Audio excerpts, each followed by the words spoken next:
Tiba-tiba kaca kamar gue diketuk sama seseorang. Ketukan kedua agak makin kenceng. Nah, di situ gue udah marah itu.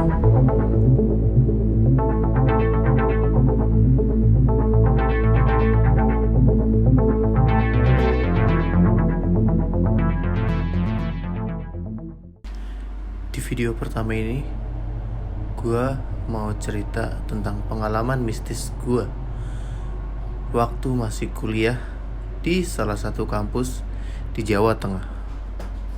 Sebenarnya cerita ini bukan di kampusnya, melainkan di kosan yang gue tempati waktu itu. Waktu itu masih tahun 2014.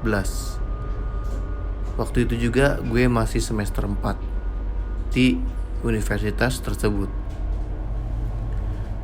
Awalnya gue pindah dari kosan gue yang lama ke kosan yang baru ini saat tahun 2013 pertengahan. Pertama gue pindah ke kosan yang gue tempatin, gak ada hal mistis yang gue alami sama sekali. Semua berjalan normal, layaknya kehidupan mahasiswa pada umumnya. Kuliah, pulang, bermain dengan teman, dan juga saat malam minggu bersama pacar. Sampai gue akrab banget sama kakak tingkat gue. Ya bisa dibilang dia angkatan tahun 2009, sedangkan gue 2012. Kita sebut aja Mas A. Mas A ini baik banget ke gue. Dari hal pinjam-minjam barang, bantu-membantu, sampai bisa dibilang gue akrab banget sama angkatan dia juga. Setiap malam gue sama dia selalu nongkrong di kamar dia. Kebetulan kamar kita berdua dekat, hanya sebelahan aja. Oh iya, di kosan gue ini sebenarnya banyak kamarnya, cuman tempatnya misah-misah. Kebetulan di jajaran kamar gue itu berjejer 4 kamar. Tapi yang sering di kosan cuman gue sama si Mas A. Yang 2 orangnya lagi memang ada, cuman jarang pulang. Gue sama Mas A setiap malam selalu begadang sambil nonton TV di kamarnya si Mas A. Kita cerita-cerita masalah kehidupan kita, dan juga cerita-cerita kadang pengalaman mistis yang pernah kita lalui. Kebetulan gue orangnya kurang percaya waktu itu sama hal-hal mistis, macam kayak penampakan, poltergeist, atau apalah itu. Sebenarnya gue gak terlalu percaya sama hal-hal mistis sebelumnya, macam kayak setan, poltergeist, atau hal-hal yang lainnya. Cuman Mas A sering ceritain gue tentang pengalamannya dia sendiri selama ngekos di tempat yang gue tempatin sekarang. Dari mulai jendelanya yang diketok, suara cekikikan, air keran yang tiba-tiba ada suaranya sendiri, sampai diperlihatkannya sosok-sosok tertentu. Gue awalnya diceritain kayak gitu kurang-kurang percaya. Paling dia halu, paling itu cuman cerita buat nakut-nakutin gue doang. Sampai dia pernah nunjuk salah satu kursi bangku panjang yang ada di depan kamar kita, yang biasanya juga kadang buat duduk-duduk kalau santai sore. Dia bilang di kursi itu kadang ada penunggunya yang lagi duduk. Ya gue dengerin aja. Anggap aja itu kayak cerita-cerita bumbu kalau lagi ngobrol malam sama dia. lambatnya waktu, kebetulan dia salah satu anak komunitas di salah satu komunitas reptil di sana. Kebetulan dia juga sering kopdar setiap malamnya. Dia jarang sih pulang malam banget. Kadang gue nya juga sering nginep juga di kota sebelah di teman gue. Pada waktu itu saat malam minggu gue pulang ke kosan. Ya sembari nunggu dia pulang, gue ya nonton-nonton aja dulu di laptop. Biasalah, mahasiswa ke kampus, download film, di rumah ditonton. Atau di kosan ditonton. Dan inilah awal pertama gue dikerjain sama si penunggu di area kosan ini.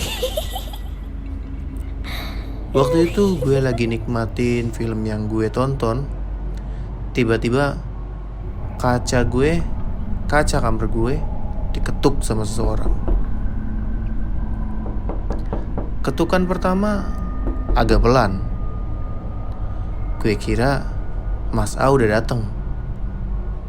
Ya sembari nakutin gue kali. Ya gue diemin aja. Ketukan kedua agak makin kenceng.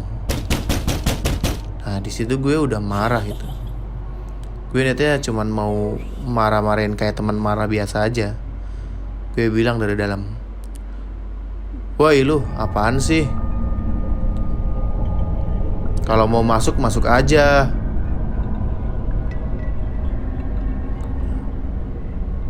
Gue kira dia bakal masuk. Gak taunya ketukan itu selesai. Gue lihat jam, waktu itu masih jam 11. Ya udah, gue positive thinking aja. Mungkin dia habis pulang kerjain gue langsung ya, mungkin nonton TV atau apa. Karena suara laptop gue waktu itu lebih besar.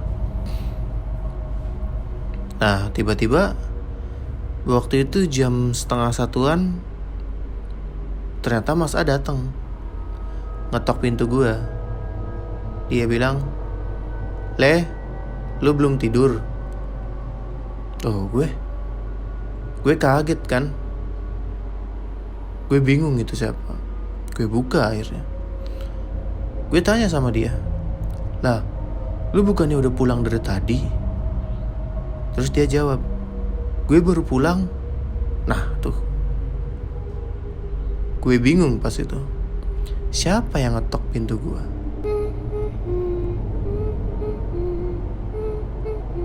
Nah, pas lagi gue cerita di kamar dia, tadi ada ngetok kaca kamar gue. "Masa sih?" katanya. "Iya, gue serius. Gue kira lu." "Wah, masa?" katanya. Ya sembari berjalannya waktu ya dari obrolan itu kita udah santein aja. Udah santein. Memang waktu itu bulu kuduk gue ikut merinding juga habis cerita kayak gitu. Ternyata hal yang agak dianggap halus sama gue terjadi beneran sama gue sendiri.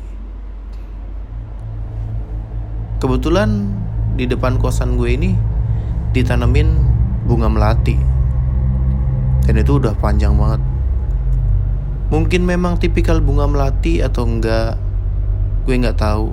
Setiap malam gue selalu kalau di luar nyium bau bunga melati itu bener-bener kenceng baunya. Sangat nusuk. Oke, lanjut lagi.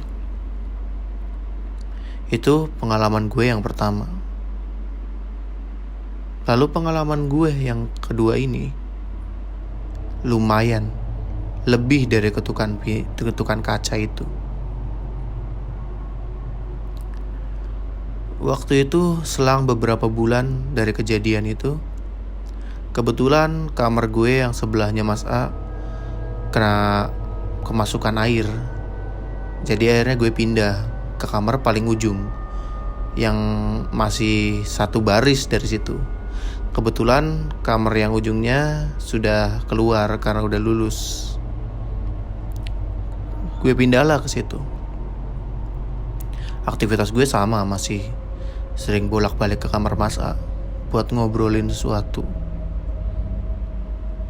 Waktu itu sama kejadiannya, malam minggu juga. Mas A pergi. Gue waktu itu kagak keluar, sendirian aja di rumah. Ya sembari main game lah. Game emulator macam kayak PSP atau PS. Gue main waktu itu sekitar sampai jam 12-an atau jam 1-an waktu itu. Mas A belum pulang-pulang waktu itu. Gue kira dia nginep di rumah temennya.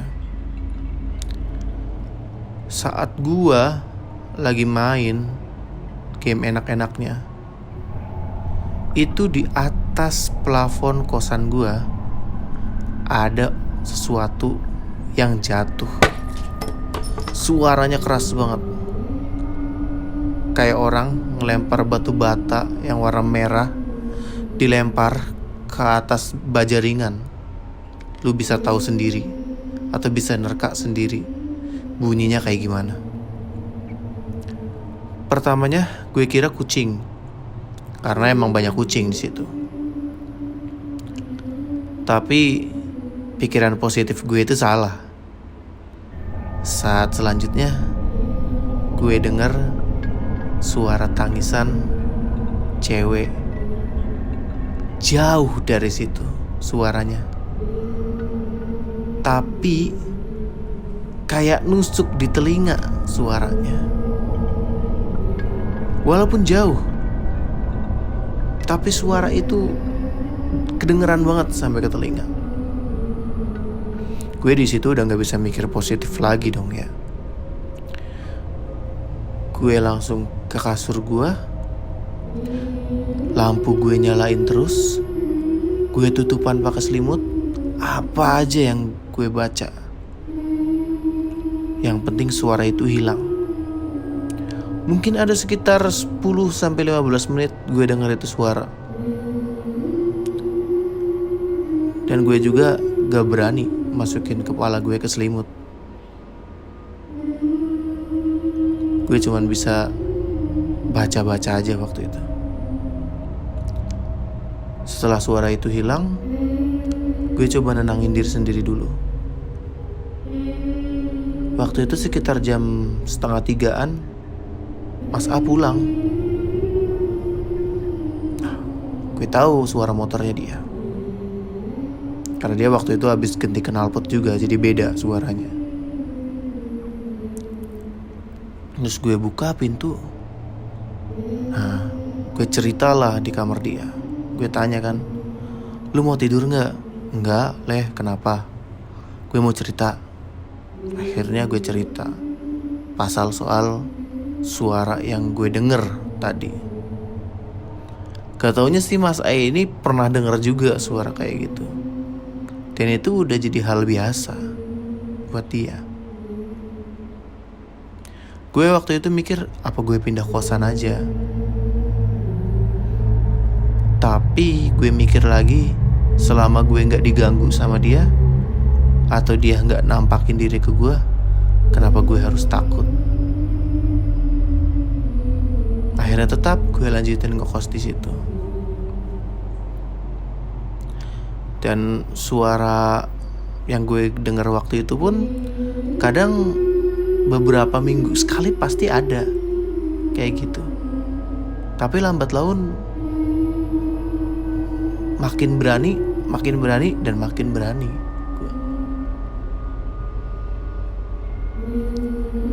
Itu pengalaman kedua gue. Dan yang paling ekstrim menurut gue itu pengalaman yang ketiga ini. Pas waktu itu Mas A lagi nyusun skripsinya. Kebetulan kita juga akrab sama anak pemilik kosan kita, karena kosannya juga pinggir rumah yang punya kosannya. Sering juga waktu itu. Namanya Mas Ki. sering waktu itu ngumpul sama kita pas dia udah lulus. Sering ngumpul sama kita di situ. Waktu itu Maski punya inisiatif buat nernak bebek di belakang kosan kita. Karena di belakang kosan kita masih ada lahan sedikit buat ternak bebek. Walaupun di pinggir dari belakang kosan kita itu kali besar, dan di sebelah kalinya itu adalah pemakaman umum. Kita sering nganterin Maski ini setiap malam buat ngontrol bebeknya. Ya, siapa tahu barangkali ada musang ke situ makanin bebeknya, atau ngeliat pakan atau minum udah habis apa belum. Nah, waktu itu pas banget malam Jumat. Hujan agak lebat sih. Dan itu sekitar jam 1. Kebetulan Mas A gak kemana-mana. Kita lagi nongkrong semua di kamar Mas A. Waktu itu sambil nonton acara horor juga. Nah, pas jam 1 Maski ngajak kita berdua buat ke belakang ngontrol bebeknya dia. Kebetulan Mas A sekalian bawa senter, karena dia bilang mau lihat, katanya, barangkali nemu sesuatu. Dari niatnya aja udah nantang. Gue cuman iyain aja, iya. Akhirnya kita ke belakang. Maski sibuk dengan bebeknya dia. Mas A senter di bagian sebelah sungai sana. Waktu itu gerimis sih, udah agak gerimis. Si Mas A senterin di sebelah sungai. Dan lu tahu nggak? Kita nemu sesuatu yang kita berdua gak mau ngomongin ke Maski waktu itu. Gue mau kabur gak bisa, Mas A juga mau kabur gak bisa. Karena apa? Karena kita gak tega buat ninggalin Maski sendirian. Kita nemu di bawah pohon kelapa ada sosok putih. Untung jaraknya dari tepi sungai ke tepi sungai lagi. Kita di situ berdua udah merinding parah. Dan waktu itu kita nungguin aja Maski selesai. Ketika Maski bilang, udah nih. Akhirnya gue duluan yang keluar. Mas A keluar, Maski keluar. Lalu pas sudah nyampe kamar Mas A, baru kita cerita masalah kayak gitu. Semuanya merinding. Di situ semuanya merinding. Suasana yang tadinya hangat karena ada kopi. Kopi pun gak bisa bikin suasana jadi hangat lagi. Karena kejadian yang gue lihat sama Mas A tadi, bener-bener dengan mata kepala gue sendiri dan Mas A sendiri. Gue sampai merinding waktu itu. Gue pikir gue halu sama Mas A. Cuman mana ada orang naruh karung yang bisa sampai tingginya mungkin lebih dari orang dewasa.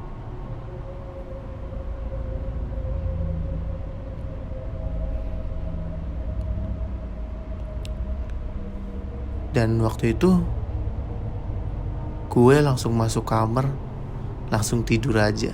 Gak mau nginget-nginget itu lagi. Sekian cerita gue di tempat kosan gue dulu waktu masih kuliah di salah satu universitas di Jawa Tengah. Nama gue Kiki. Wassalam.